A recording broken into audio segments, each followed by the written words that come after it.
Quartier Notre-Dame-de-Grâce, à Montréal. Le 28 mai 2018, 2 policiers du SPVM sont en patrouille ici. J'étais suspect. Joslé ne souhaite pas montrer son visage, mais il nous raconte ce qu'il a vécu cette journée-là.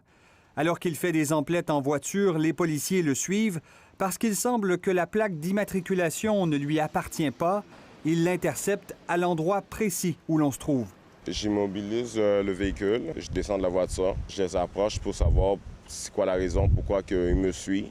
Ils m'ont intercepté à cause que j'ai commis aucune infraction. Ils disent que je suis agressif, supposément, que je parle fort. Par la suite, quelques temps après, ils me passent les menottes. Les mains liées, Joslé explique que le véhicule lui appartient et c'est bel et bien le cas. Les policiers réalisent qu'ils ont fait une erreur.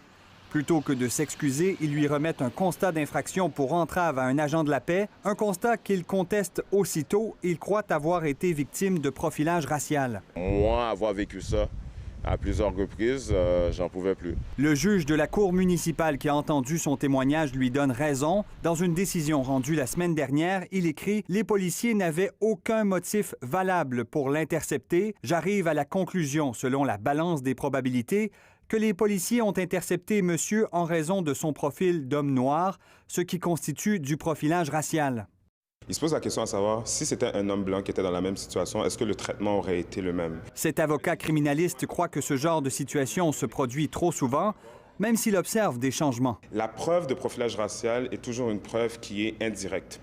Il ne va jamais avoir un dossier dans lequel un policier, de manière claire, va écrire dans son rapport « J'ai intercepté monsieur parce qu'il est noir », bien entendu. Mais ce qui nous aide maintenant, c'est que les tribunaux supérieurs ont statué sur le fait que c'est correct, cette preuve circonstancielle-là. Quelque chose doit changer, c'est sûr.